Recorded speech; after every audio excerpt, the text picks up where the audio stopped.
Hello, everyone, and welcome to In Time. My name is Nicholas Lamar Soutter, and with me, as always, is Ansgar Odinson. Hey, everybody. Those of you who saw our last episode, he may think we're kidding. He wasn't able to make it. So it's not, I guess, not with me as always. He wasn't able to make it. We auctioned his seat. It went to, for $1.49. ProLib bought it. And at first, I was sitting there going like, okay, yeah, Ansgar's worth $1.49. I'm gonna make sure I slam that in his face. And then I was like, well, wait a minute. The seat is working opposite me, so that really that's the valuation of what I'm worth. Oh God, I'm sure my seat would sell like for $1,000. Oh, I get to work with Ansgar. Sure. I would argue with you about this, but I kind of like where you're going. Just yeah, you like where?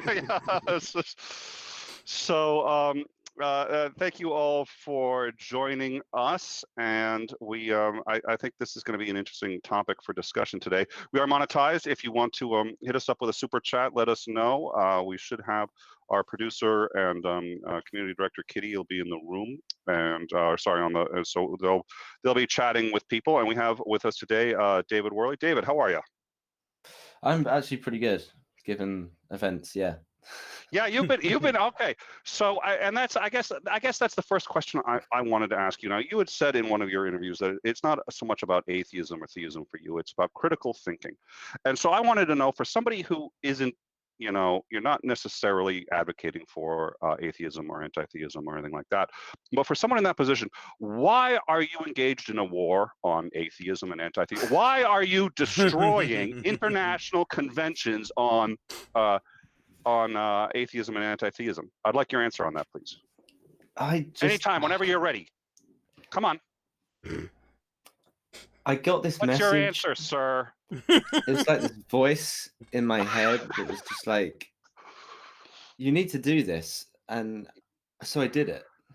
And, they were promising some big things, frankly. Oh, Jesus. Pretty big things. Well, no, from the take I got was they wanted you to interview everybody there as long as you could, man up. And oh my God, we're going to get into that. So I assume most people sort of know what happened, but we are going to start from the beginning as we normally do. And there's been videos on this. Shannon Q did a video, and I thought it was a very good video, and I hope people will go see that and subscribe. I thought Rachel Oates also did a marvelous job on it. I love Shannon. She and I have been on a few streams together, and I think we always work well together. But I think sort of in the background, she's like, I DM her. She's like, oh my God, Nick, I think I annoy the shit out of her, which I completely get. A lot of people have that reaction to me, but I love her, so I hope people will go see that. So, David, what is your YouTube channel about? What do you do? So I do a podcast in which I interview what is mostly atheists, but we don't really talk about atheism. We talk about politics. We talk about the way in which they apply their morality to different things. I'm a self-confessed futurist, and so I'm very interested in where we're going and how we should act now in order to achieve could be a more moral, more ethical future, more pleasurable future, whatever marker you want to add there. And now you have deplatformed a few people, including one of the hosts of a popular show called In Time. Now you have had one of those hosts on, but there's another that you have refused to put on your channel. Is there a reason? He's a hattist. I heard it. He's on a hattist. Twitter. You don't like hats, do you? I've been on your show, but yeah. Yeah. The thing is with that is that Ansgar was doing a fundraiser, and I'm just a terrible person. So oh, God, we thought about it, but we never got around to it. So yeah. I'm sure Ansgar at some point, if not by Christmas, then early next year, you'll be on. No, and thank you. He was one of the people that offered to help me with my fundraiser, but we actually happened to reach at least reasonably within within our goal before we were able to arrange it. So yeah, that's. How far did that go, by the way? Did you get the full? Oh, it didn't get full, but it got us within striking range, and so with a little bit of help from some real life friends, we got it all patched up. The car is looks like it never got hit. We were also able to install the tow hitch that we're going to need for our move to Wisconsin. So it's actually good, better condition than it was before it got hit. And why was the car so important again? Because just a car, right? Yeah, it's just a car. And it was just my bumper. Yeah. Yeah. No. There was significant damage to the car, and my wife and I are going to be losing this apartment, and we can't afford to live in California, and so a friend of ours is offering us a place to stay in Wisconsin to get back on our feet, to get our life together. But, a reliable vehicle out in farm country in Wisconsin is an absolute, necessity. In fact, you don't have a reliable car in winter, you can actually die. Yeah, and you did. Yeah, you're not gonna. I mean, it was a good car. It was a good. So I'm glad that got worked out. That was obviously very important. So now, David, I did do your show. I have seen a couple of episodes. I like what you do very much, and I explained it to you why at one point. I'll go over it again. To the American sensibilities, you're very sort of understated, mild-mannered, and so I can see why people would sort of sit there and say, well, these are kind of softball interviews and so on and so forth. But I think you had on Kyle Curtis, which is where I first met you, because I was friends with Kyle at the time. I was a friend of the show. But there were some difficult questions that needed to be asked, in particular about platforming, in particular about some of his mods. And you were very good about it. You weren't, this is a gotcha. You seemed genuinely interested in the answers. You weren't trying to make him look bad. You wanted to hear what he had to say, and you wanted to give him an opportunity to explain it. If he gave an answer that wasn't quite there, you worked with him with it and tried to understand it a bit better. And when he really got uncomfortable and kind of tried to get out, you're like, okay, you've given your answer. So what I liked about it was, it seems to me that you're good at doing reasonably softball that isn't weak. You're still getting to good stuff that people want to see, but you're not threatening. I wouldn't even call it softball or hardball. Yeah, softball's the word. Yeah. Difficult. I would call it asking tough questions with maximal charity. There you go. And that's and he usually saves those, and that's sort of what happened here. And that's why I think this is relevant to this interview, because I think this interview really shows what you do well and why I think your podcast works. And I think you have a lot of charity, but you're also serious about what you do. So I certainly appreciate that. So you decided to have on Lance, and I keep getting his last name is. Can somebody tell me what his last name is? Gregorchuk. Greg, that's it. You had Lance, then. Lance, you had Lance on. Well, I do feel that's a little disrespectful. I'd like to try to take this seriously, because this was a difficult interview for a lot of reasons, and it had some rather significant fallout. Some of it, I think, very much deserved. Some of it, I'm just a little concerned about. I don't think people should be piling on. So we're going to discuss that. But so, why did you have him on, and what was sort of the point of the interview, and what happened? I will say first, I really appreciate you bringing up the Kyle Curtis thing, because the plethora of subscribers that I've received over the past few days from various different people doing response videos, they would have no idea. So I'm really glad that there's some key sort of people within the community that just know that there's certain references and there's little things. I had him on to promote Atheist Convention. It's an event that to this moment is still going on. It'll be going on next April in Brighton, down on the south coast of the UK. And it's an event at the minute that has Richard Dawkins, Lawrence Krauss, Cosmic Skeptic. Pretty big event. Those are some big names. The biggest. I mean, those are the biggest. I mean, yeah. And they're sort of the old guard and the new guard. It's. I mean, if you have Cosmic Skeptic in there, you've got the up and comers. I mean, he's the one, and then you got Dawkins. That's it. Yeah. On the face of it, it's quite an interesting event. I think you've got some of the bigger YouTubers on, or not YouTubers, the personalities on the Saturday, and then on the Sunday you have the younger ones like Alex. So they're not quite mixed. They're not quite there. And I'll bring that up later on as to how we as a community can go about doing that better. Okay. By intermingling the old and the new and the big and the small. But yeah, essentially the idea was get him on, work out how to set up a convention. Now he was what was his position with the convention? Did you say that, or did I miss that? What was his position? So Lance is, or rather was, it was in charge of the press for the United States and Europe. Okay. I know it's stated as on the PR website as he was PR. I don't know why I thought he was a director of some kind, but okay, so he was PR. So that makes this even more wow. Okay. Salacious. Wow. So he doesn't actually have anything to do with the organizing or the creation or anything like that. He's PR. Wow. He's well connected. He's apparently a self-confessed good friend of Lawrence Krauss, and can obviously somehow get these people to be there. Yeah, we'll discuss his friendship with Lawrence Krauss too, I think. All right. So I'm sorry, I did cut you off. So you had him on, and you were saying you were talking about how you were going to approach this, I think, or what? Oh were you yeah, saying? so I wanted to know how to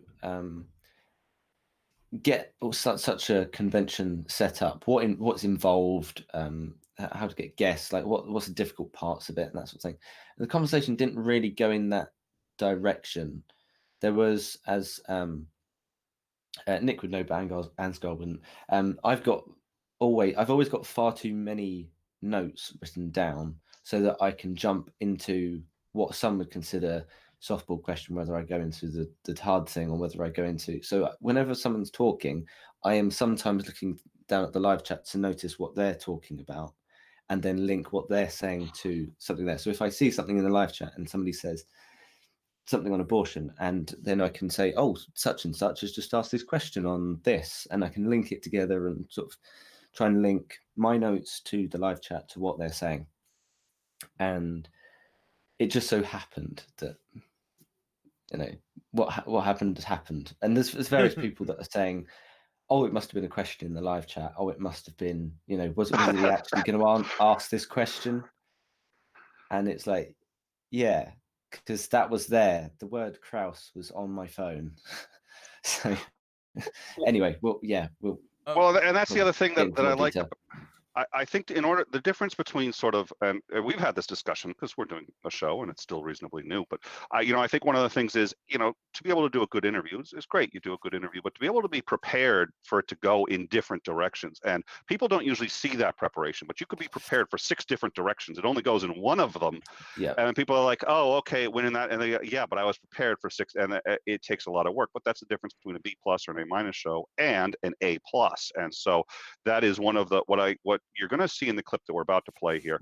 We're going to play a clip about the hard questions, and I think one of the things that you're going to see is that you had that question ready and you knew the details, and one of the things that's going to come up is he's going to start to challenge you on some of the details, and you're like, well, no, this is what happened, and you were already ready for it. So by this point in the interview, he had been talking about how marvelous you are, and then had gone into all of your terrible, terrible faults, of which I guess there are a I great have a many. question before we get too far, because I think it pertains, and I think it kind of sets this up.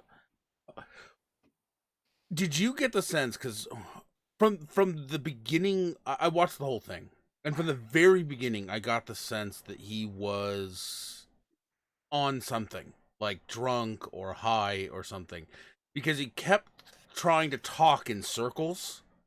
Like, he just would not stop talking about what a great podcast you have and how everyone should subscribe. I mean, for almost an hour and a half, he kept circling back to the same thing. It was very strange.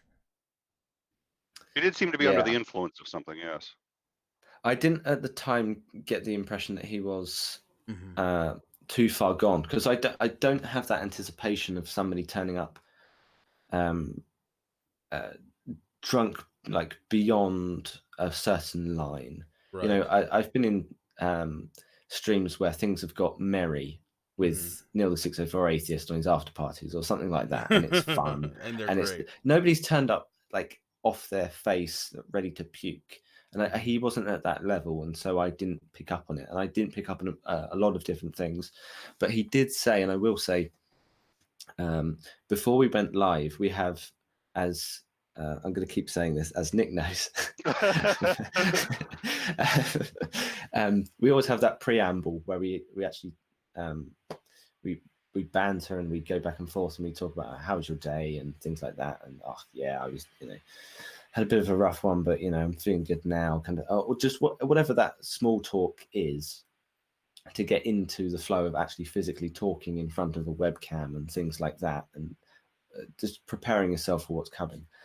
And about 5 minutes in, he says, so normally in your interviews, you get to the point in 5 minutes, and you haven't got to the point yet. You haven't mentioned Atheist Convention. I had to remind him twice that we weren't even live before we went. Oh, wow. Live. And so you'll probably see in this clip, or part of the clip, maybe, I don't know what clips you've got up, but I do have to remind him that we are live. Yeah, he got confused about. He seemed to be confused about a number. It seemed to me that he was under the influence of something. Yeah, it's hard to say what, but he was foggy for sure. I kind of hope. Let me put it this way: I hope he was under the influence of something. Yeah, because as somebody, if I may, as somebody who doesn't drink alcohol, I'm well aware that if I do something, it's worse than if somebody is drunk, because I know that they've chosen to be drunk, and therefore their action is not permissible. But at the same time, if I was sober and did it, I know exactly what I'm doing. But my argument is sort of another one, which is he was incoherent enough that I hope he's not that way in real life all the time, because I have a hard time believing. Officer. Yeah, yeah, and he's pressed. So what we're going to play now is, so at this point, he has now turned, and he is actually almost going to offer you. He starts to essentially offer you, hey, why don't you come to the convention and you can interview everybody? I will hook you up with everybody as long as you ask the hard questions. And what he considers to be the hard questions, by the way, I'm sitting there going, these are the questions they get every day. These are the oh my God. So and by the way, this is about the 20th time he said he needs to come to the convention and interview people. Yeah, so he is now offering you. He is giving you the keys to the castle, apparently, and so let's see what happens here. Everything when Richard Dawkins finishes his speech, and you ask Richard Dawkins, "Why are you an atheist?" If you ask the hard questions, maybe then that is your thing. But I really like talking to you, but I don't think that you have found out who you want to be. Fair enough. You have set yourself up for this question. Off. Sorry? Are we recording this, or is this off? No, we're still live. Okay, so, but the thing is I really like your questions. They're not deep enough. They have to be challenging. Lance, why do you actually believe? Like, come on, Lance. There might be a God. Seriously, Lance? Okay. Or Dawkins, it's not me, because you can, but ask Dawkins that question. What I would like to have is, after the event, I would look, this is between me and you and about your 400 viewers. Let's have every person after they speak come talk to you, and let's have you challenge them, because that would make, that's the thing. That's all I'm talking about. You love to challenge my thinking, then challenge it.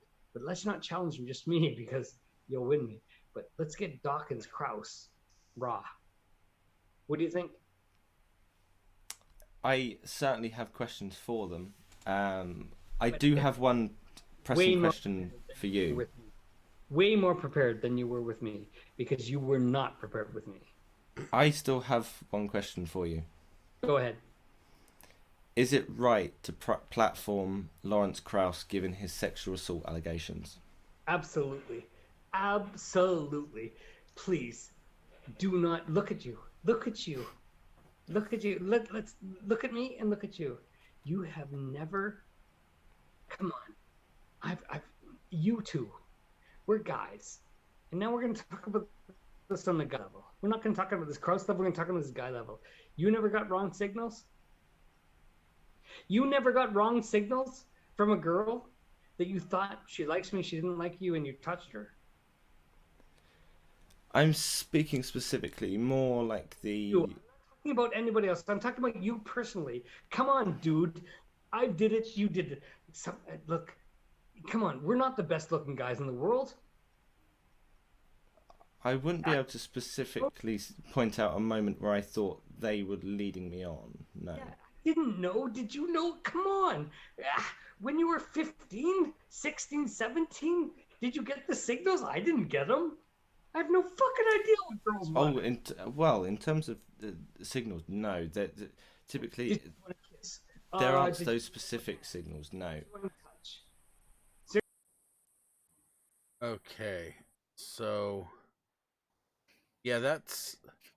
I'm gonna say that first of all, there's some genuine comedy in that clip, some real genuine comedy.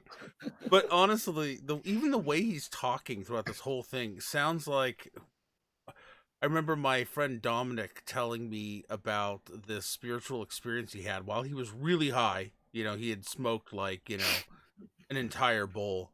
And he's telling me about this, owl that flew over his head, and he's pantomiming. He's going, caw, caw, and he's telling me about this spiritual freaking experience. And he's all over the place like this. You know what I mean? Where he's jumping from here to there, and it's incoherent and rambling. It really reminds me of someone who is seriously stoned.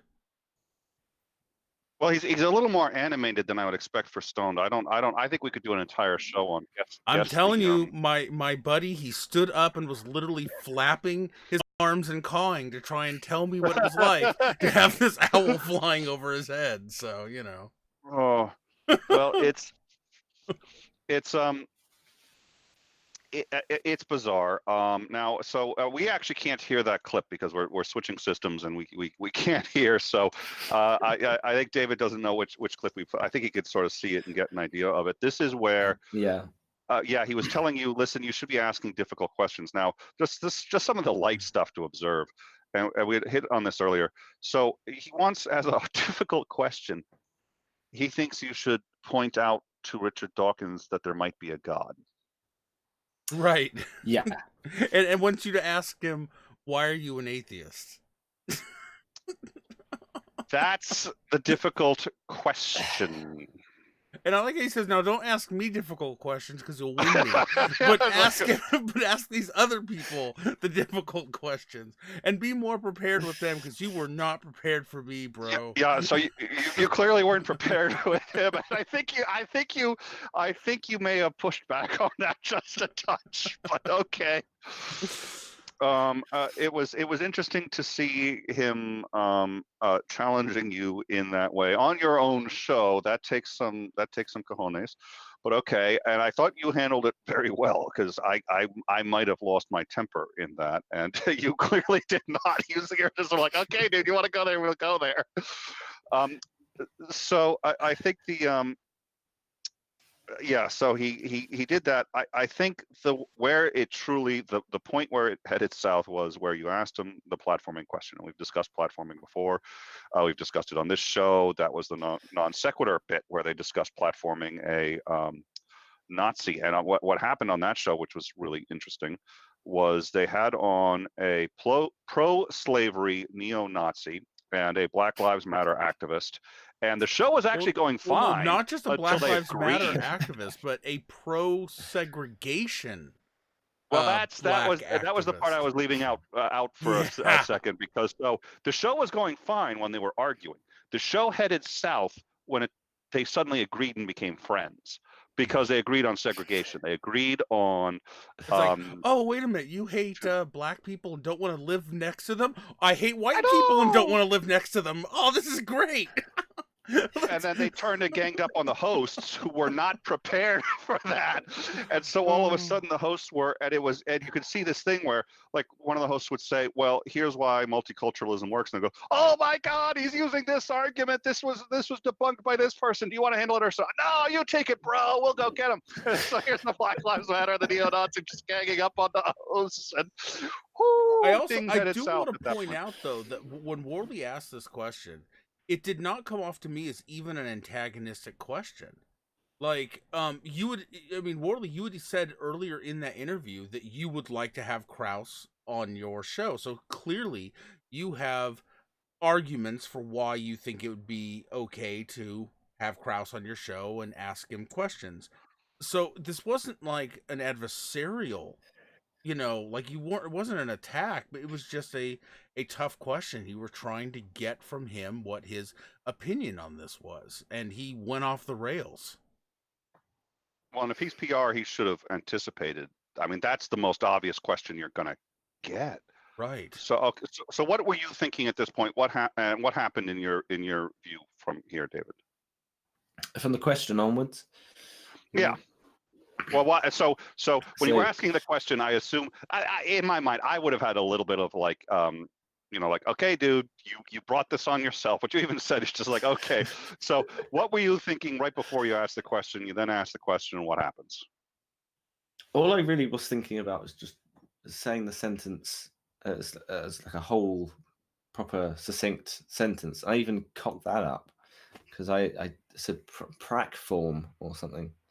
But I just wanted to get a word out because he was just going on and on. And then I thought, no, actually, this is probably quite a good idea just to let him go because it helps me. So his own worst enemy on that one.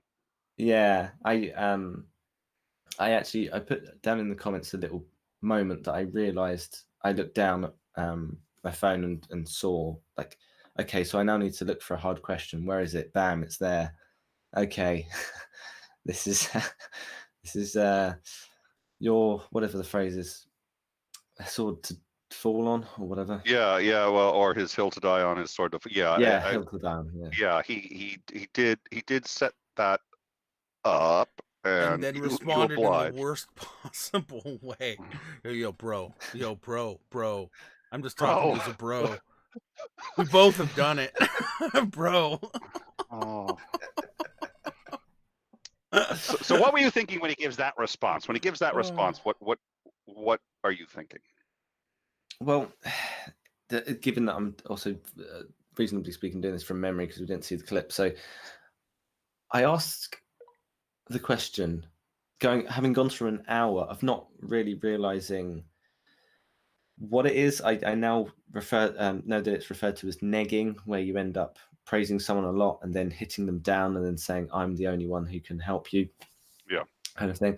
And there were a lot of women and female YouTubers and commenters and moderators that got back to me and said, this is exactly what my ex did and things like that. So that was very interesting to get their perspective because I haven't come across anyone who identifies as either woman, trans woman, or whoever, non-binary, that hasn't reacted with visceral rage at the way in which he had the first hour sort of laid out. Because just instinctively, as a smaller channel that is now slightly bigger than it once was last week, I realize I don't get the compliments like that very often. And so when there's 10 in the space of 20 minutes from the same guy, it feels like he's trying to sell me something.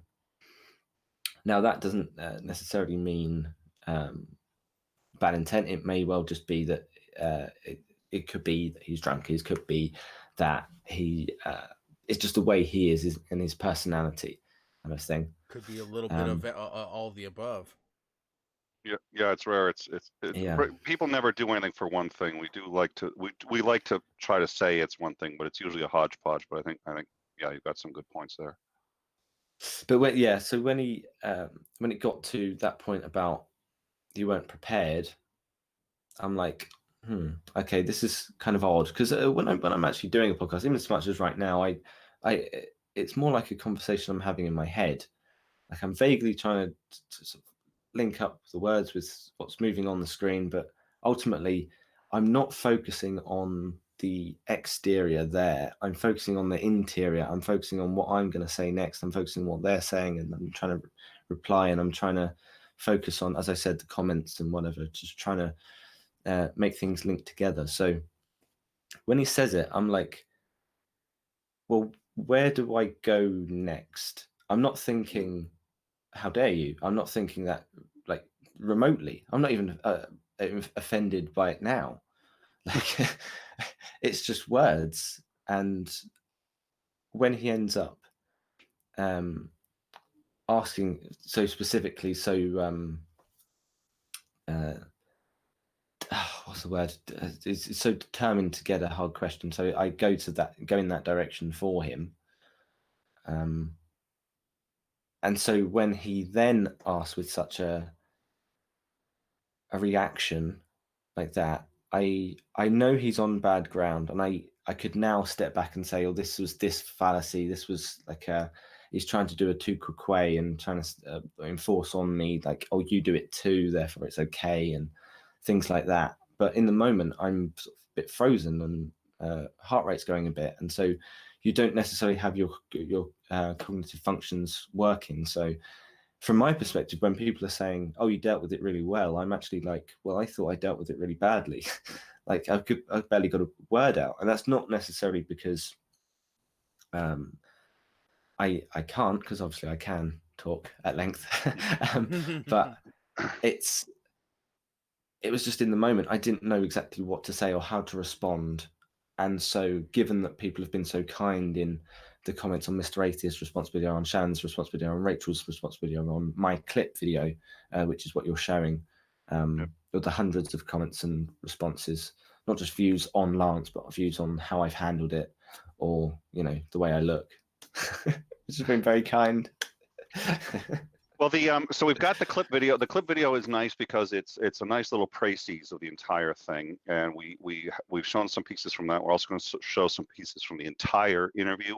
The entire interview is a little unhinged, but I think it's worth the view. But we're going to have fun.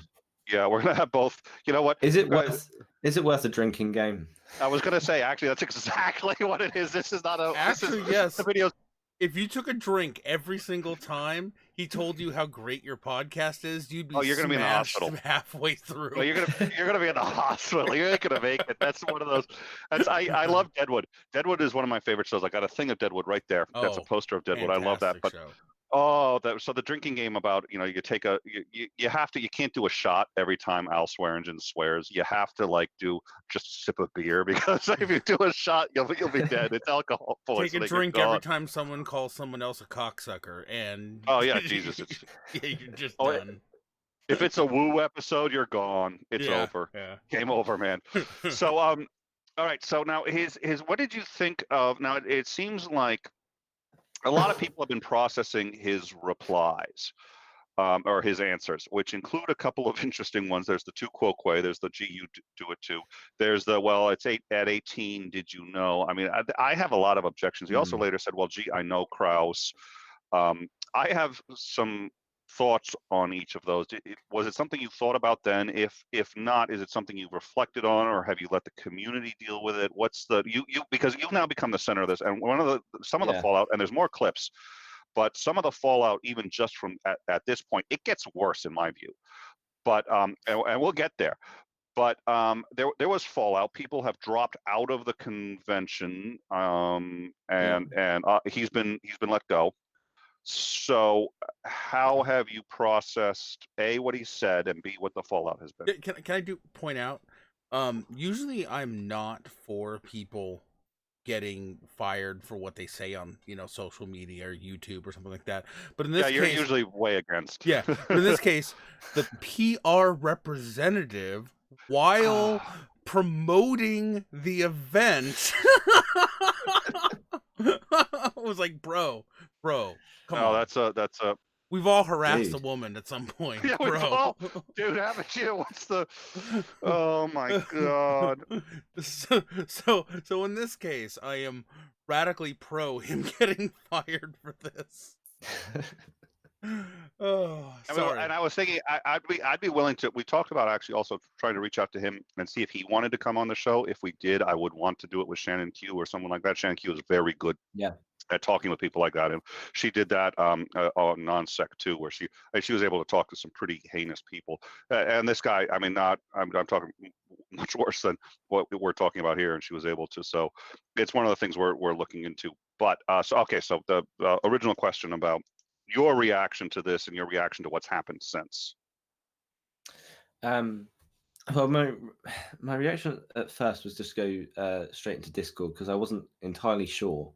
I needed a second opinion, and without mentioning names, as I said, males reacted very differently to females initially, and that was very interesting because Navadia came into Discord and she wanted to punch him in the face. So that was very interesting because I didn't necessarily, I didn't remotely feel that. I don't feel the need for violence at all, but it defined for me the reaction that not only she would give, and I, through talking to various different people and mods and that sort of thing on Discord, I then clarified through that conversation their reaction to it. And it felt completely off. So I still needed to talk about it. The reaction since, I think, has been fair. Now, the thing that's has been happening, just to mention it specifically, Miriam Namazi, the only female that was supposed to be speaking at the event, is now not going to. She's dropped out. Aaron Ra, who was, I would argue, has probably spent the most money traveling there on a non-refundable plane ticket for him and his wife, will not be attending, and as such has had to send some money back. I'll mention more of that later on as well, as to future developments and that sort of thing. But given that the news that was today, as it were, for me, waking up to find that there was a comment on the bottom of Hemant Mehta's Pathos blog on it. It's been like days after, and I'm like, he did a Pathos blog, and we should link that too. Yep. Yeah, because I didn't even think, oh yeah, Hemant's got like a huge channel. How did I forget? So I got in touch, and I made him aware of it. I made a few others aware of it, and he wrote a blog post on it. Then he made very public the response that was then pinned at the bottom of like 200 comments. The featured comment was from John Richards, and John is the co-organizer with Lance, and he's, within the first few sentences, said that Lance has been fired. Now, I don't feel remotely bad about that, but what I want to try to clarify is, in the response that John gave, it feels like that's been done as a PR move and hasn't actually addressed the problem. See, in that specific response, you'll read that he's addressing, Kraus is a good friend. He hasn't been convicted of anything, and that's fair. That's fine. I agree with that. But you haven't addressed the questions that we've actually put forward. How are you going to take sexual assault allegations at the conference seriously? What are you doing to promote women or female speakers or involvement within the community, that sort of thing? Because the comments that I've got back from people over the past few days have been mostly positive towards me, but some of them have said, I thought about getting involved within this community, and now I don't want to. As a direct result, you can read them; they're public. They're on my video or the clip or anybody else's video, and it's disheartening, obviously, because anything that we have done as a community to push people away from us is bad. It's a minority, but sorry, yeah. That specific reaction seems a little odd to me. And the reason being, when you see the outpouring of condemnation, right? It to me, it seems like, even talking to my wife, the opposite would be true. That seeing that this one person comes out and says this one shitty thing, that the entire community, wholeheartedly condemns that kind of thing. To me, it would feel like it would have the opposite effect. Everyone takes things differently, Sure. obviously, but And that's if we read the comments, because I am obviously going through every single one of them as a smaller channel and trying to reply to all of them, because that's what it's supposed to do as a smaller channel. So I'm reading absolutely every single little thing of detail, even to the point of some criticisms of certain individuals, which I'm trying to sort of politely get to. I understand it a little bit, only in as much as, now, first of all, this conference, it's a you had said earlier, and I found the way you phrased this interesting, which was you didn't say that it was a big conference. You said something to the effect of it's ostensibly a big conference. It would appear to be a big conference because of who it's got in it. but I Yeah. don't know if it's a regular conference. I don't know, and it feels like there's some organizational issues. That's the impression I'm getting. Yeah. So while it does have a lot of big names, there's a question as to how big this conference really is in the community. But what I do think is, if people believe that this is the premier atheist conference in the world, which that it is not, and nobody's ever even. But if that's the impression you get because of the names that are at it, and their response has been sort of to let him go, but not to even address what he has said or how he engaged or how they to address none of that, which it seems to me they haven't done. I can see why. Well, gee, if that's the biggest atheist, I mean, they got Dawkins, they got Aaron Ra, they got all these people. You know, I can see why some people would be disheartened by that, especially if you don't, you know. But it seems to me there are structural issues with the conference. Yes. So the website's under construction as it stands. So we'll see what it becomes. But ultimately, the first thing to say is that tickets started at something like £149 for a regular ticket. I know pre live stream that he said that he had 30 sold and was looking to get 180 tickets. Now, that doesn't sound very much at all. From memory, we had what would have been that sort of number just at Atheist Assemble, which was only a few months ago in August, and that had admittedly big names: Rationality Rules, Cosmic Skeptic, Sarah Kay, Miriam Namazi, who was dropped out of this one, amongst various different other big names were there. But for such a prestigious sort of gala event with all these awards and painting of Hitchens that is being auctioned off and that sort of thing, I wonder if this came across as hyperbole. Sorry, go for it.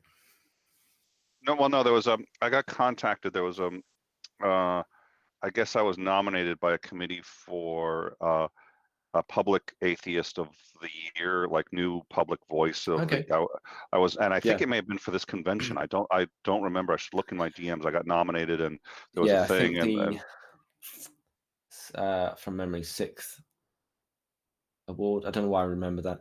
It was Public Atheist of the Year. It's one of the 10 awards that they have at this event. I bet you this is that group. That was just that was okay, because I got notified of that. And I remember telling Ansgar, I was like, is this a legit group? What kind of group thinks I'm the atheist of the year? If they're gonna, I don't know, I want to be a member of a group that would have me as a, but okay. I certainly wouldn't.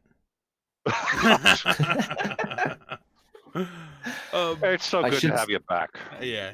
I do have an interesting thing. We should probably clarify for people who might not know. I'm sure most people do. What was Krauss actually accused of? Why is this even a question? Oh, so he's been. Well, I do want to get to that, but let me ask a question that's going to dovetail into that first, and then we got to do another clip. But because I do want to get into that, because so what he had said was his defense of Krauss. He had a couple of defenses. The first is, I know him. I have objections to that defense because people knew Bill Cosby. I know him. I do understand why, and I do come to the defense of friends. I absolutely do. But that's not a defense that you can make in a PR state and to people who are triggered and who are victims. So I objected to that one. Another one was, well, gee, when you were 18, did you do stupid, screwed up shit? Let's assume for a second you did. That's when you're 18. None of these accusations against Krauss were that he was 18 years old and did this. He did it as that's a stunning defense to this, which the easiest defense is, well, you know, we consider it a separate issue. It's ongoing. He's innocent until proven guilty. Even Shannon Q came out and said, I'm going to assume he's innocent. That's what I'm going to assume. Now let's talk about what this response was, because this was just so far off base. And then he said, well, you know, haven't you accidentally maybe kissed a girl when you shouldn't have ever done this or that? Your response was that those weren't the charges. So what were the charges, and what was your response, and how did you get into that? Just a quick one. I heard half of the question, not because I'm trying to be rude or anything. I just got a message in the live chat that said the website is now back up. So that might be something for one of you to just quickly check out. It's atheist-convention.com. I was there so I earlier. don't know. Yeah, I don't know whether it's changed very much. It doesn't look like it's changed at all, frankly. But if you could just say that one question again, because Okay. So long day. Carry yeah, on. I he stopped gave listening when Nick speaks too. Don't worry about yeah, it. Ansgar doesn't know what the question was. So this is Ansgar would rather do his taxes.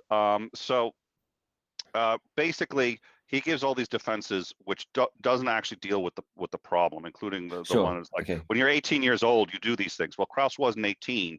No, this has nothing to do with and he could have said, again, Shannon Q said, let's assume he's innocent. The question is, what do you do with how this is being broken down, and how do you protect people, and what's the issue? None of which he addressed. Now, but the other one that he said was, well, gee, haven't you like kissed a girl when you shouldn't have, or put your hand on her leg? And you're like, that's not what he's accused of. So what was he accused of? And this is again where clearly you were prepared. So yeah, there was various different ways in which he tried to address the issue. Now, I'm not against people saying, look, I don't quite know where to begin with that answer, and I want to go in several different directions, and therefore, could I just have a minute just to think of my answer and just structure it properly, so I don't want to jump around all the time, kind of thing. That's fine. That's why I allow people to elaborate, because I don't want people to get the wrong impression just from, if I say the word absolutely and you interrupt me, I might be that I was saying absolutely not, and that is, simple example, but context is everything. So when he ends up going into various different defenses of questions that I haven't asked, then I realize and latch on to that point that I need to get the train back on the track, kind of thing. And so I try. I'm not deliberately trying to use the least number of words to try and convey a particular message, but that's just how it. Just a small prompt. Just, oh, by the way, this was the specific allegation. Let him carry on, and he by his own accord just fell apart. I mean, there's certain types of arguments where you could say, okay, yeah, you may not know the signals, as he kept mentioning, and that's fine, but obviously ask. And then he's then straw-manned it by saying, which I've only just realised is a straw man, actually, straw-manned it by saying, hi, I'm Lance, pleased to meet you. I would like to do this, that. And obviously that's not the case. It's that you talk to somebody, you get to know them, and then, I don't need to give dating advice to somebody who's married for 20 years, but it's just, he seems, on the face of it, slightly more successful than I am. But I don't, yeah. Well, we've discussed issues like this before, and it's interesting that where we are on this, and how, I mean, I do think that there is, or there can be a bit of an overreaction, and that sometimes people have difficulty communicating. He was, I think, having difficulty communicating. Whether or not that's his own thing, or if he was on something, he was definitely. I'm safe on that one. I tried to pull apart the threads of what he was trying to say, and there are some threads in there where you can go, okay, I kind of get what he's trying to say. It's not necessarily relevant to the situation, but I kind of get what he's trying to say. But yeah, it's kind of a mess. Well, just a quick one. Yes, please. Aaron's still on the website. Oh, really? Yeah, Aaron. They're both Aaron and they're both still on the website. So this is I think the organization's got some issues. I do agree that people can get mixed signals. I agree that things can, you can do something that might make someone uncomfortable, and you need to address that. But that's you behave like adults, and you sit there and say, how can we fix this and make sure that this doesn't happen again? Correct the behavior, and all of this seemed to be about excusing things, not fixing them, which was a concern, I think, to a lot of people. And it seems like, again, that may be what the organization is doing. I would like to talk about some of the fallout to him. Oh, we didn't actually say what Kraus was actually accused of. Yes, did you want to cover that, Dave, or do you want me to before Either. I think the specific, for those who haven't seen the video, which is nobody at this point, the specific example I gave was the one that came most easily to mind, which was the one that Christina Rad did. It's her second most recent video, in which she lays out the accusation against Lawrence Krauss that she was wearing a black dress at some event somewhere, and Krauss was there, and he came up to her the very first time they met, put his hand under her skirt, and then turned his hand around back onto her thigh, and she reenacts this really uncomfortably on screen. And it's still worth watching for context. Uncomfortable, and strangely enough, I had something similar happen to me. I wasn't wearing a dress. Somebody put their hand up your skirt? I wasn't wearing a dress or a skirt because, I'm not a Scot. But I was at a party with my wife. It was her. It was a group that she was involved in that does reenactment. And a guy thought it'd be funny, and it was one of the first time we met. He grabbed my ass, and he comes around, and I think my wife is grabbing my ass. It's pretty normal for her. But then I realized that my wife is on the other side of the hors d'oeuvre table, so there's no way it's her. So when I turn, it's this big dude that calls himself Bear, and he says, people here around here know I like to make an entrance. I told him, you're about to make a fucking exit. And so I went to my wife and I told her, because I didn't want to like make too much of a scene with her people, with her friends and stuff like that. So I went out and I told her, listen, this is what happened. I'm really uncomfortable. He needs to keep his hands off me. And she got pissed, and I guess she took him out and, ripped him a new one. But yeah, that is an incredibly uncomfortable situation. I can completely empathize. And you hit on the key, which was he had just met this woman. So again, the defense that you get mixed signals and so on and so forth. It's hard to get any signals in the first 30 seconds, especially if it's public. I mean, I can't fathom that this is a mixed signal where you're going to do that in public. And again, we don't know that he did it, but that's the charge. So that's what has to be addressed. Right. And he's in a position of authority where these sorts of allegations might be made at that specific conference. How is he going to deal with it? And the reaction we got is, as soon as I messaged Shannon about it that night, within the hour, she was like, she's Shannon. She went full Shannon, and the rest is history. So let's do this now. I have on our chat, I have these, so you can see the clip we were going to play. If you want to open it in a new window, we're going to play a clip about the skirt, because now he does something, and it actually gets worse even than this, but I want to start to get to the next two clips we've got. But this one is specifically about the skirt, and he does a joke, which, at this point, I don't think you should be making jokes. And the joke that he does here is phenomenally inappropriate. So this is, I think, a reasonably short clip, and we'll get this up. This is the third one you sent me, correct? Yes, it's the third one. I'll hit the second one. I'm going slightly out of order.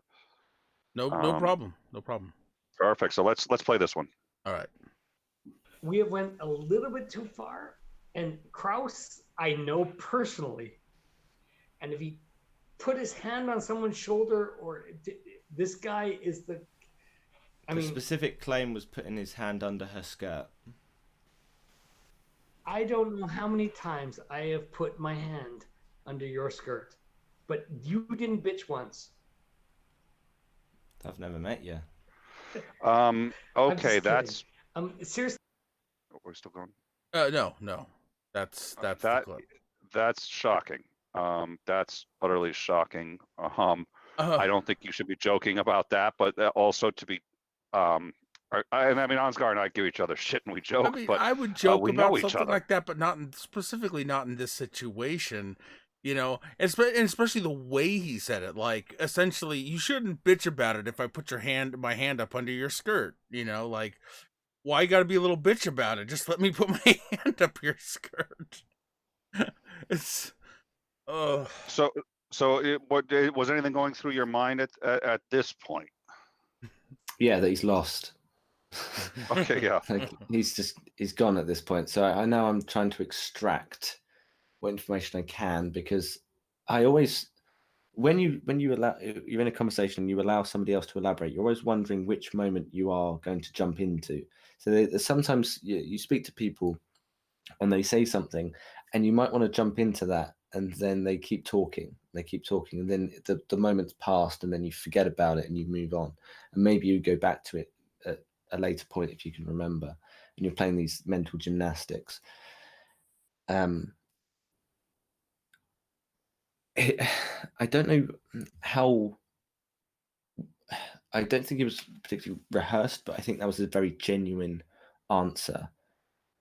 I think he gave it sufficient time. He didn't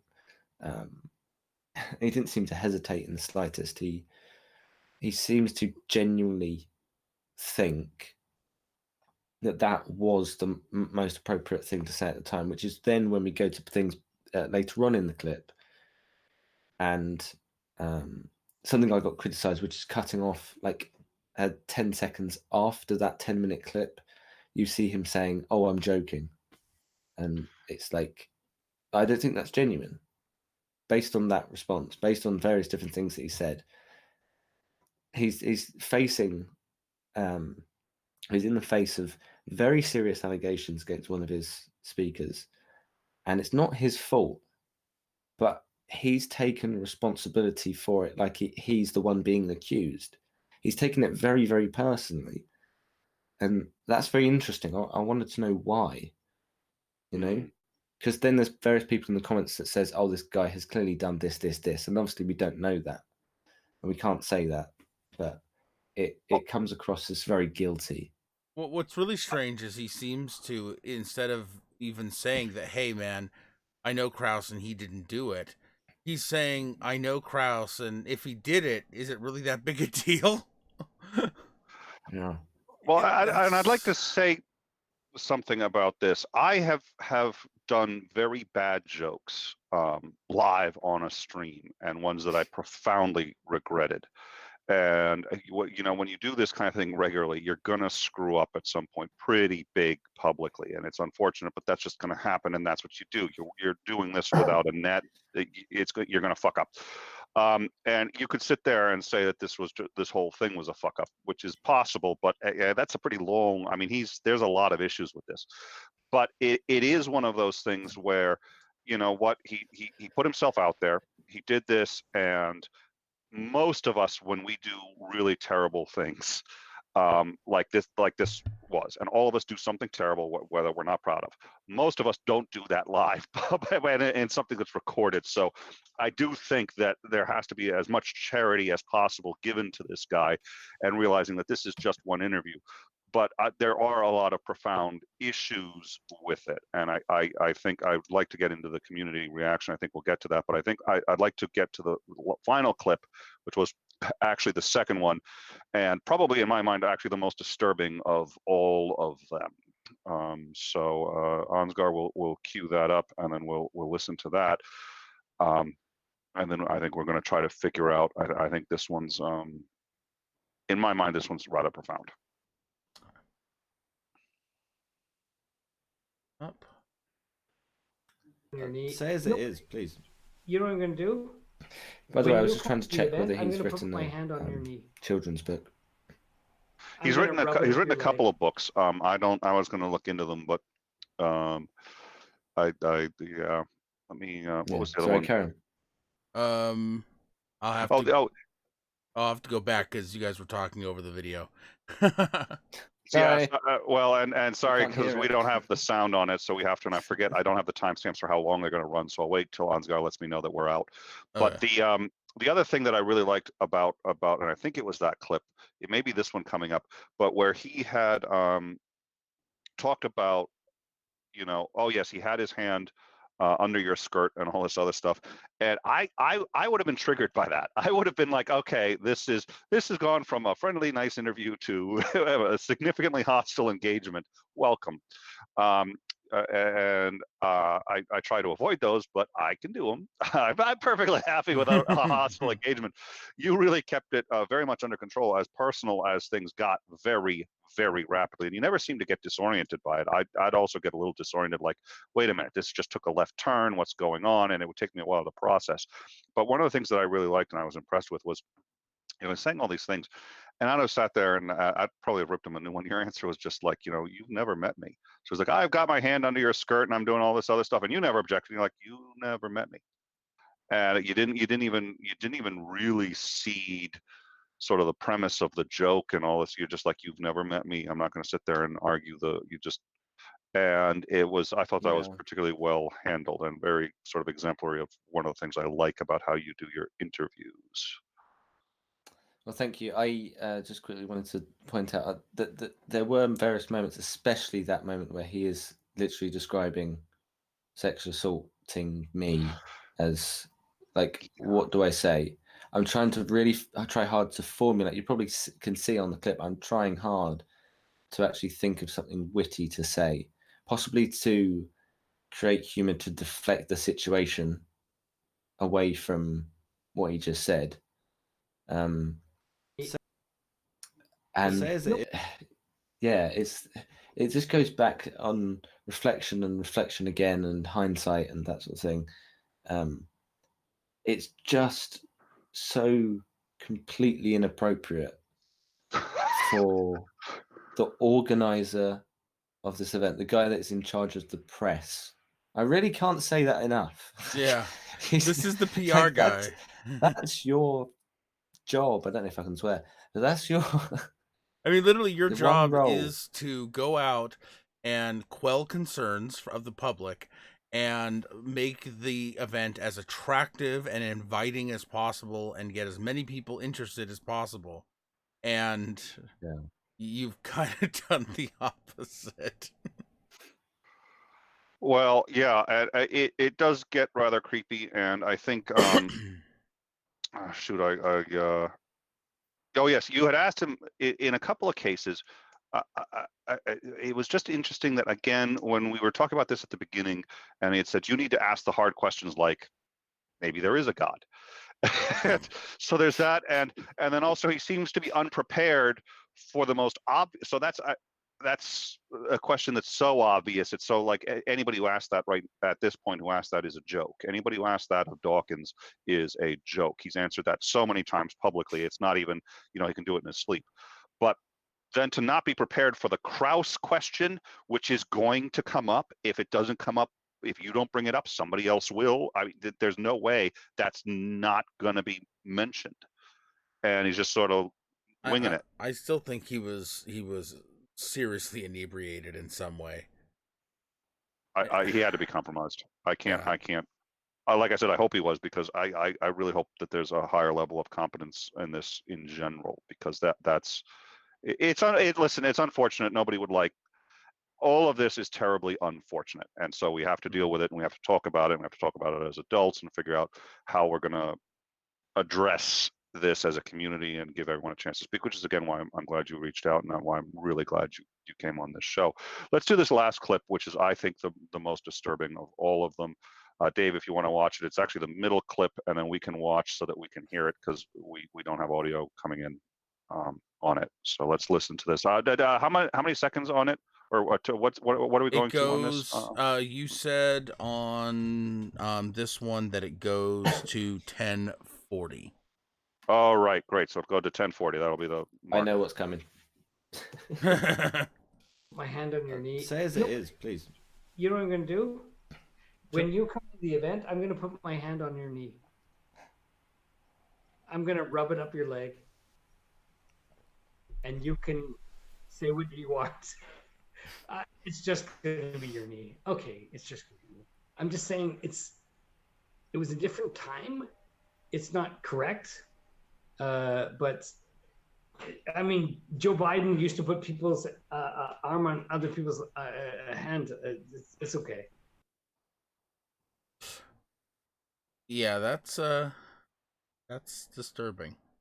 that takes a minute. He has suggested that you should come and almost be essentially a featured interviewer. He'd like you to come and interview everyone if you can grow up and ask the tough questions, which he can teach you how to do. He will instruct you how to become better at your show and catapult you to whatever heights. And he's going to sexually assault you. And when you get there, he's going to sexually assault you. Yes. Yeah, he said various different things. Off air, he said, because he really ramped it up when he started to try and get this offer of, I'm going to now let you be my personal guest at the event, and you're going to, in a TED Talk kind of fashion, you're going to have them talk, whoever it is, Dawkins, whatever, and then you're going to ask them the hard questions. They're going to come to me afterwards, and they're going to get some hard questions from me. I'm honestly also trying to be better prepared. Sorry, I'm trying to think about when he said it was a different time. What time period has ever been acceptable to walk straight up to a woman after meeting them? I mean, meeting them by sticking your hand up their skirt. I mean, and even if that's a spectacular. There was no time in the U.S. history where that was acceptable. None. As much as, and by the way, and somebody had mentioned this in one of the other chats, which I thought was interesting, which was, or somebody had made a comment about, so what he's saying is it should be easier to get away with sexual assault, with rape, because we should go back to these times when it was more, you could get away with it more. And it is true, there were times when you could get away with it much more. Yes. Women weren't taken seriously. So all that is true. But no, there was never a time that was acceptable. And even I just think because it was acceptable then, charitable, because he does clarify and say it wasn't right. Yes, he does say that, and that's important.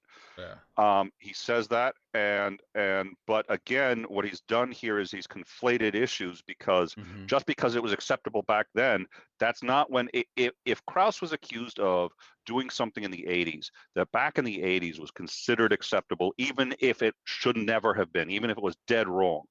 That's a different standard, and that's not to say you let him off the hook even for that, but that is to say, okay, I understand the argument in that case. I at least understand the argument. It makes sense. That's not what we're talking about here. No. We're talking about something he did recently. Yeah. When ostensibly he should have known better, at least based on, again, what we're talking about. I mean, even going back to my knowledge, I've got, I do a lot of historical study. I cannot think of a time when, unless the woman was like a slave or some sort of, lower class where you literally could abuse them however you want, but in a social situation at a party, walking up to a woman, putting your hand up her skirt, and that's how you meet. I can't think of a single time when that was considered socially acceptable. No.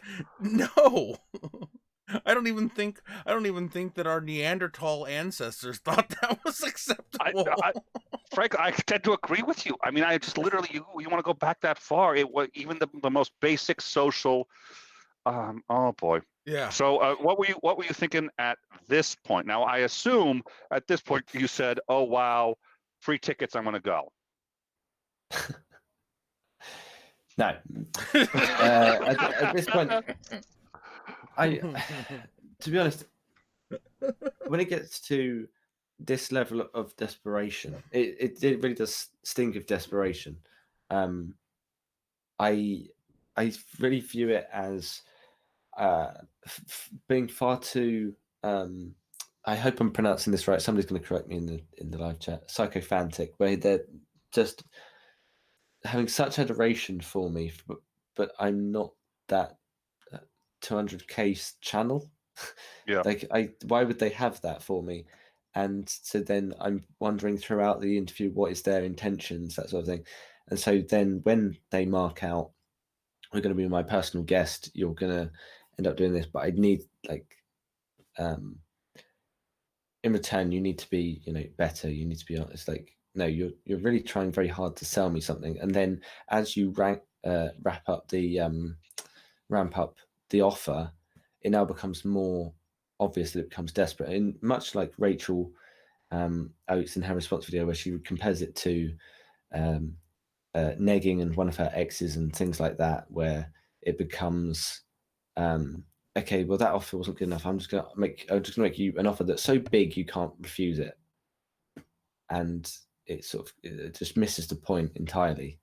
I was meant to release a video a couple of weeks back, but the second clip video, because I have to cut it up into clips as a response video. So the second half of that clip video, the audio was drifting, and I haven't managed to get that video out. But that video was meant to be released along the theme of why people end up turning to atheism, and I mentioned a general principle, which is people don't buy into what you do; they buy why you do it. And so there's this idea of, we're not just trying to sin or anything. We're trying to create a happier world without children dying without their life-saving blood transfusion. We don't want people being shunned. We want people to realise that actually vaccinations do work. You can go into all sorts of different avenues here, and that's our core aim, and we all share that aim, even amongst the polytheists and various other parts of very secular parts of the community. So because he wasn't latching on to that, it was just shouting the what at me, and I wasn't buying it, because his why was seemingly fame, money. It wasn't to do with, hey, this is the right thing to do, let's do it. Which is where I hopefully get a chance to caveat the conversation into what we're going to end up doing as a response to what's happened in the future. Well, we've already, I think we've got in the description the link again to the, especially I know we've had some new people, so we've got a link to the entire original interview, which is worth watching. It's also worth a drinking game. We've got a link to the sort of précis of it, the much shorter version, which I think covers everything that needs to be covered, and I think that is very worthwhile. We're going to have a link to, and then you did what was it? You did the list of videos that sort of cover this, and I think that's a good. And if you do a response video, or if you cover this in any way, let us know. We will make sure that gets added to this description too, so that in the future people can go and follow up on this. I'd like to take a little bit of a turn and discuss. I do think that we had some concerns voiced before the show about him in general, and that he may have actually had some points that could be arguable under different settings, and that he wasn't explaining himself properly, and now he missed a lot of what was actually at issue. But people do have communication problems, and people do get signals wrong and things. That's not what Krauss was being accused of. So let's make sure that we're dividing here what I'm claiming. Yeah. I'm not trying to defend Krauss, and I'm not trying to say that that's what happened there. And that's one of the reasons this is such a huge problem. But that if you divorce what he was saying from what the context was really supposed to be, that yeah, he still said some pretty terrible things, but he also made some points that you could get. So now there was also a lot of some rather just difficult responses and attacks towards him. And I think one of the things that we all need to remember is he's a human being. This was an interview that clearly headed south very rapidly. We've all had bad days. I hope it was just a bad day. I hope it was just one of those, either he was drunk or something like that, and then he gets himself together and he says, this is I screwed up, this is how I screwed up, this is why I screwed up, and he owns it. I haven't seen any evidence of that. It's been a little while, and it looks like the organization hasn't done that. That's unfortunate. I think there's an opportunity to try to deal with it. They haven't been doing that. But with some of the responses about him, and I will admit, I've been creeped out tremendously by what happened, and you just had an even keel the whole time. I'd have probably been close to flipping my shit on his ass. But some of the responses, the responses from big people have been, again, Shannon Q, Mr. Atheist, Rachel Oates. There's been some people triggered, obviously, but the responses have been rational and made sense. But a lot of the comments that have been public have been, I think, way over the top. I wanted to get your view on some of these, and we did want to cover some of this. So if Ansgar could bring up a couple of the responses that we've seen in video. And I'd also like to ask that after we cover these, I think it would be interesting for us to do a quick discussion on if we were to apply maximum charity, what is the best way we could frame what he's done and what he said. You know what I mean? I'm sure we all have our personal feelings, but I would like to kind of explore what would be the maximally charitable interpretation of how this all went down. But let's go ahead and go through the comments. So the first one, this one only got 1 like, but from 2 days ago. But I've seen this comment emulated. It says, "This man needs help and jail." I mean, what for? Yeah. What crime has he committed? There was somebody on Twitter that came to me and said, so they were. I've titled the comment the specific video that you've been showing as atheist conference organizer threatens me with sexual assault. Now, that is technically true, but then they came to me and said, well, why don't you report it to the police? Which is an interesting one. I mean, I think we all know that he was being, at least in some ways, using some hyperbole here. Yeah. But that doesn't change. It's an accurate title. You know what I mean? You're not claiming that he was literally threatening you. That he was going to come over to your house and that you were afraid that he was actually going to assault you. Well, but it is, admittedly, that's what he said. He didn't say I was going to go to your house, but he said, you're going to come to this conference and I'm going to assault you. Right. That's what he said. And even as a joke, you really shouldn't say, I don't even think, I can't imagine myself joking with Ansgar in that way. And Ansgar and I can take some pretty significant, Not unless we were joking about romance novels or something. And then I would use really silly romance novel language. Yeah. And I mean, well, and that's the other thing. I mean, we try, anybody who's got a YouTube channel, you want people to come see it. So you're going to sit there and you're going to say the way that's going to get the most attention. Now, you have to be honest. If you say something that isn't true, then people are going to learn that you just make up shit and nobody's going to come. So you have to say something. But I think that's a good title. I think that's accurate. I think what you said is accurate. But I think sometimes people sit there and say, well, you're clickbaiting, which I would strongly disagree with. But people are going to say you're clickbaiting, so they want to call you out on it. Well, if he's sexual, why didn't you? Well, listen. I've had people do shit that technically is illegal all the time. Doesn't mean I call the cops. I've had people do things that are wrong. Doesn't mean I call the cops. And he was using some hyperbole. It was still, that's what he did. And boy, should he not have done it. Right.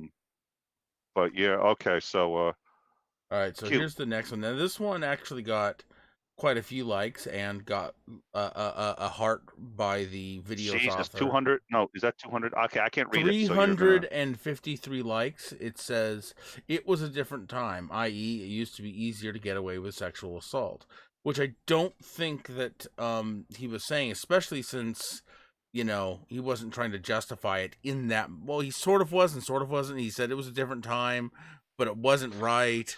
And, yeah, weird. I don't know. This one seems a little. Well, again, yeah, I think we do have to try to apply maximal charity, and again, that's one of the reasons why I think you had said that that's what Dave does in his shows. I had said softball questions, and I've always hated saying that.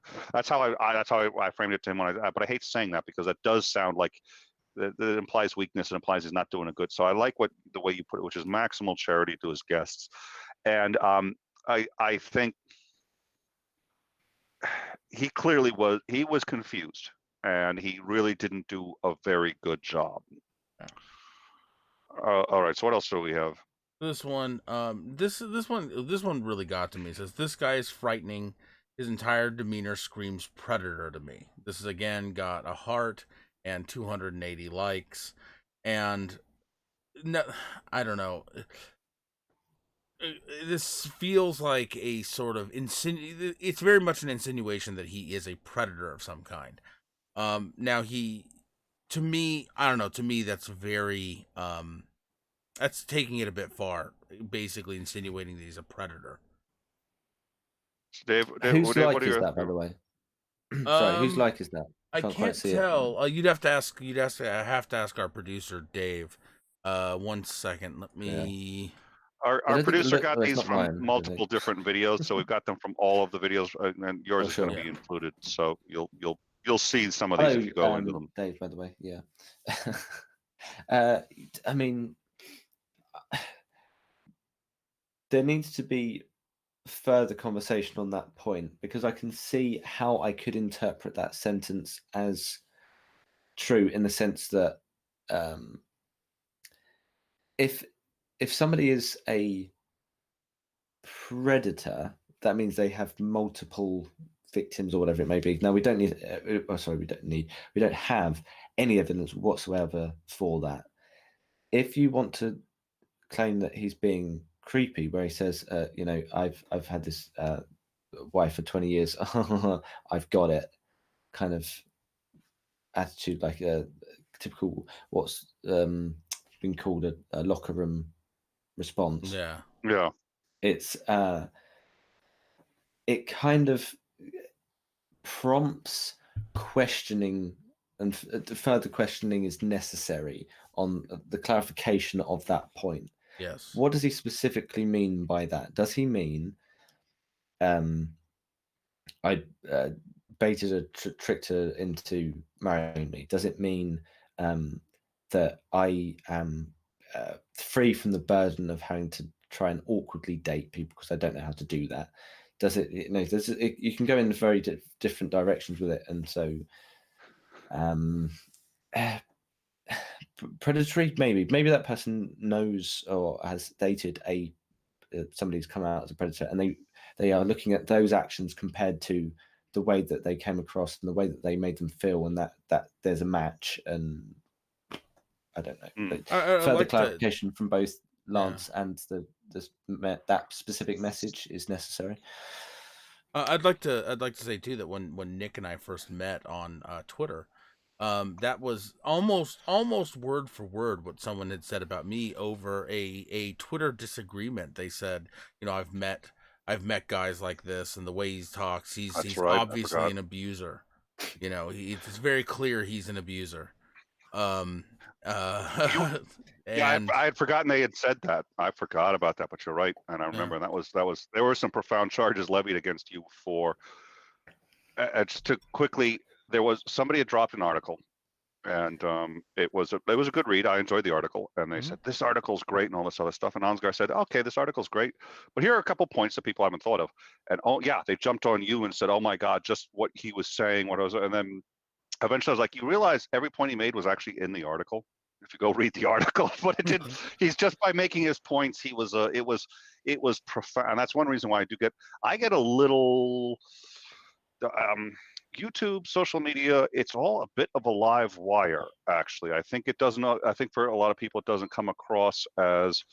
It doesn't come across as just as it can turn on people very, very quickly, and we are and that's one reason why I do think covering this aspect of it before we close out, and I think we're getting near the end here, but I think that's why this is worth covering. But it turned on Ansgar. It's turned on me before, and sometimes people are genuinely bad and maybe need pushback, and sometimes. But all right, so do we have one more, and then I think we'll probably. Okay. So this person says, LMAO, Lawrence Krauss has been invited. Yeah, I'd say it's a dangerous environment for women. I think that's. I mean, I can see where as you were questioning that they need to answer, for people who are feeling upset or unsafe, some questions.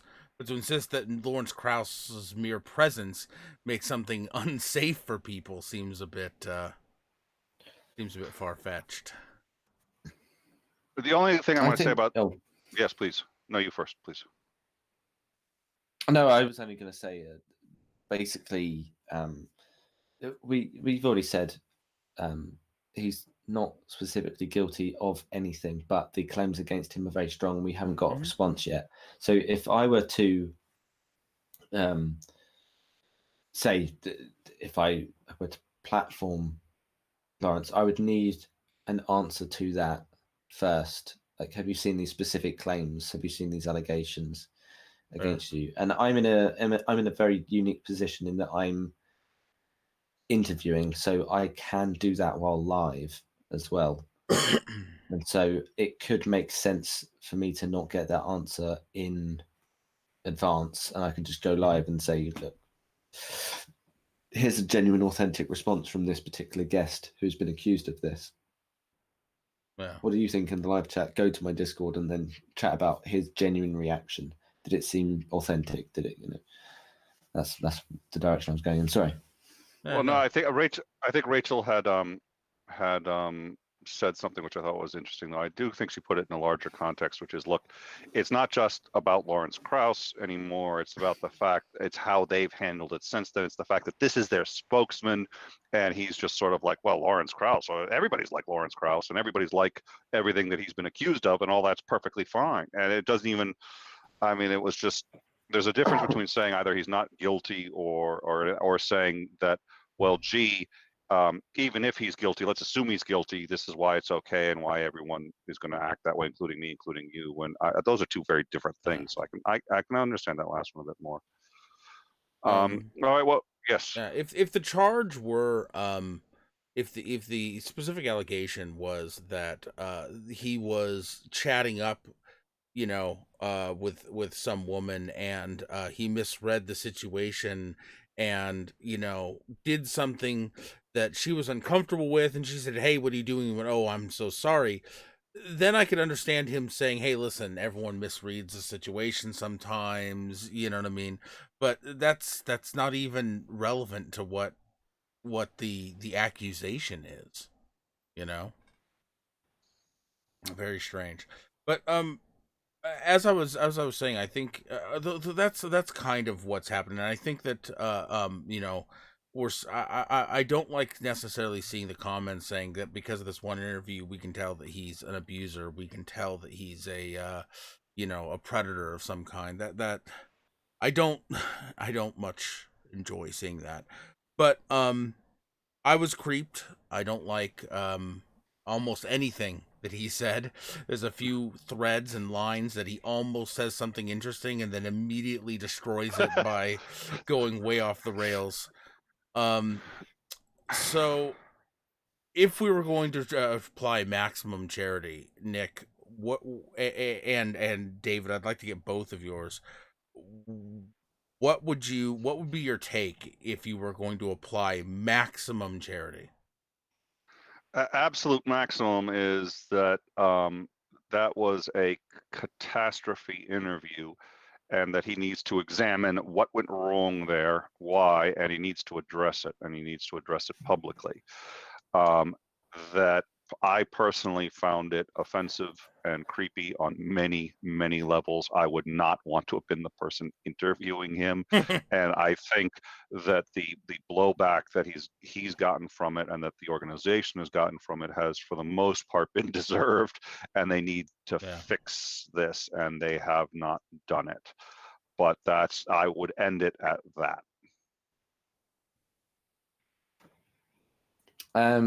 To jump in, we've had various things happen since where myself and Shannon have agreed with one another that we need to stay focused and on point.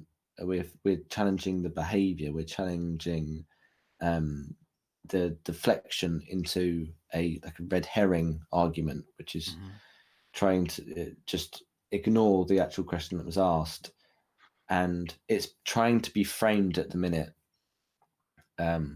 as if we're some group of SJWs that are just trying to take these accusations against Lawrence Krauss as if they are absolute fact. And maybe they are, maybe they're not, maybe they're made up, maybe they're worse than described. We don't know. But we're not doing this because we feel like we need to take someone out. I've never once, and please correct me, someone, if I'm wrong, I've never asked for Lance to be sacked in the way he has.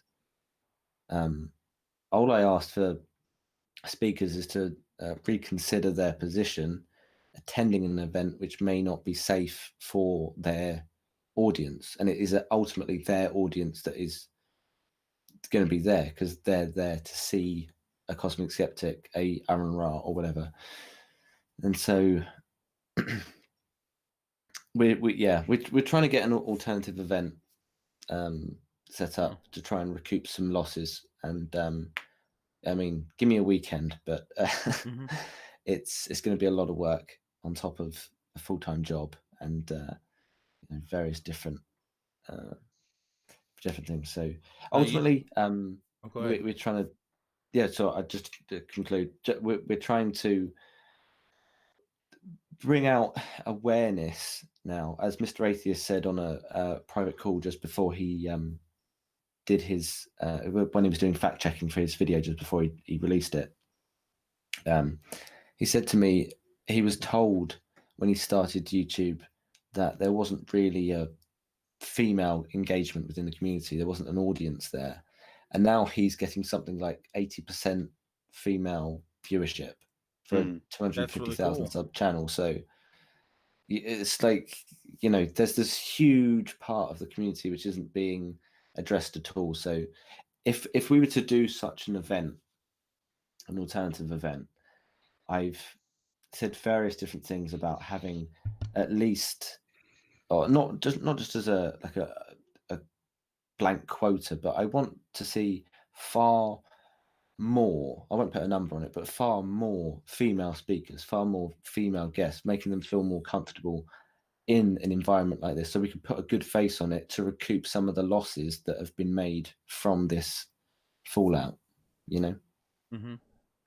Well, I think I can speak for everyone on In Time when I say that we would be honored to help in any way. So if you please let us know if there's anything we can do. This is something we would absolutely all support.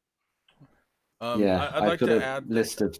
Let's go for it. I'd like to add that no way in the way that you've addressed all of this would I say that you come across as a woke scold or somebody who is trying to cancel somebody in every way, shape, and form. In fact, if anything, all you've done is given him rope, and he kind of hung himself. It wasn't much. I have to say, in terms of if your job is to go out there and destroy people, basically the way you did it was you just said, "Hey, why don't you talk for a little while?" This was about, oh my God, this would be about the easiest. I'd like that job with this guy because I don't think you had to work too hard to do it. No. And if I was going to apply maximum charity, I would have to guess that he was high, and to me he had to have been high, and that's a for sure. But in my maximum charity mind, his entire focus was on trying to get you to like him and like the event, and in his high messed up mind, this was somehow where his strategy took him. I couldn't tell you why, but that would be if I was applying maximal charity. Yeah, it's the best I got.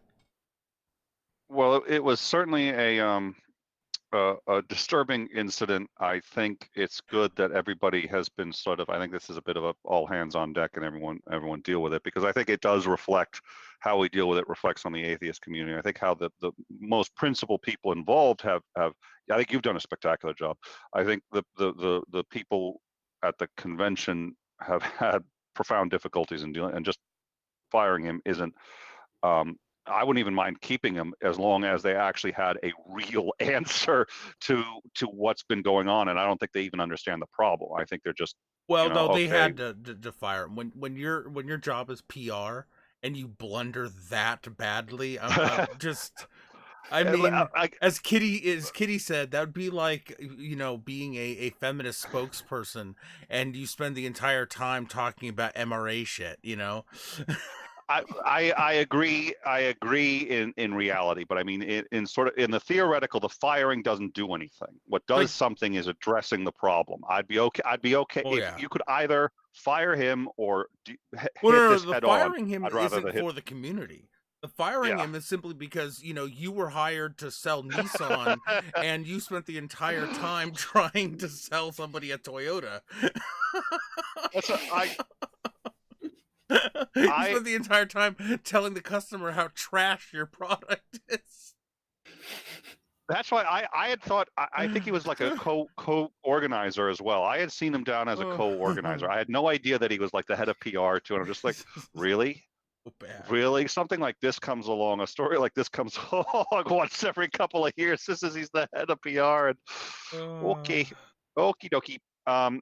So we'll, and I think we are going to reach out to him and see if he wants to come on in time. We're going to also reach out to Shannon and see if she's willing to do it with us, because I think we'd need her. Chance to explain. I really would. And Shannon would be like, yeah, Shannon, yeah. So we'll do that. But in the meantime, David, thank you very much for joining us. And I would like you to also just make sure everybody knows exactly where they can find you on YouTube and anything else that you want to talk about before we head out. Sure, I did promise some of my followers that they would get an exclusive, not really an exclusive reveal, but look out over the weekend for more information on this alternative event. As I know, there's quite a few fairly interesting people that are interested, because no matter which way you look at it, Aaron is losing out on money. So we're gonna we've got his consent to do a fundraiser for him. So either the way it's going to work is we would fundraise more money if he didn't come to the UK. So it's actually better for us to fundraise like a little bit or half of that so that he can come and actually make his time worthwhile. So if we can get something like 600 quid together, we can get him into Airbnb for the week, because he does have non-refundable tickets. So look out for that over the course of the weekend.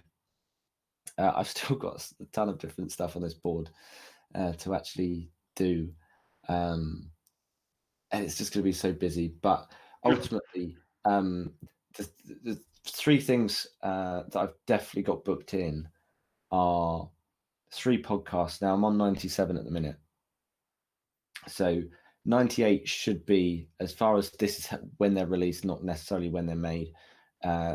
Jen's little corner is going to be on tomorrow night. She's awesome. 8 p.m. Atheist News will be on Saturday night, and then possibly Sunday night I'll release the interview that I'm doing tomorrow with a man called Zoltan Istvan, who was a libertarian, who's now Republican. He's running for president against Trump. Ooh. And he has very interesting views that he's already expressed, some of them on the podcast last year, on universal basic income, legalizing all drugs, what he's going to do about China, like all this very interesting conversation. We're going to have to pack into half an hour because he's a very busy guy. So I'm looking forward to that being DRP 100, as it were.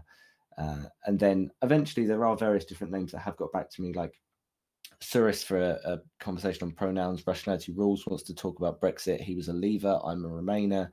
That's going to be very interesting. So, that is going to be good. That's coming up. I love Rationality Rules, love Cirrus. I've done his podcast and a couple of times actually, and then we had him on once. We're trying to get him and Ocean on, but oh my God, you know what it is. You know what it's like. But this is you're in the UK, so we're off by about 5 hours. We really appreciate you working with us to do a time. I have dropped a link to his channel. When he does anything he does on this, anything Dave does on this that covers this particular topic, we will link on our channel, but you're not going to get the notifications. You're not going to know about it. So go over to him, sub to him right now. Don't do it later. You can open this up in a new window. You don't need to drop in time. Go over, sub to him right now. Make sure you hit the bell. And then what's going to happen is you'll get those notifications and you'll get those interviews, which are really great. He did an interview with a guy, an author, had done a couple of books. I forget who, but he did. It was a great interview. He's a pretty forgettable guy. But and then he's gonna have Ansgar. He's got the and I think those are some especially Rationality Rules on Brexit and Cirrus. So go over right now. You will forget otherwise, and that way you'll get the notification when he does another update on this, because I think this is a worthwhile story. But thank you very much for joining us on such short notice. Thank you for going out of your way, and appreciate it. Love to see you, and a spectacular job. So thank you very much. Thank you.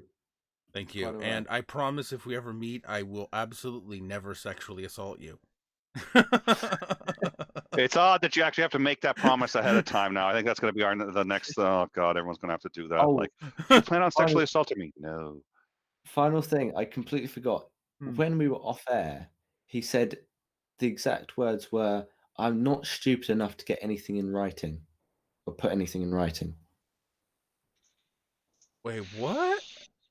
When it came to the hotels and everything, like the VIP ticket that's going to be worth over $1,000 after Christmas, he's not stupid enough to put anything in writing.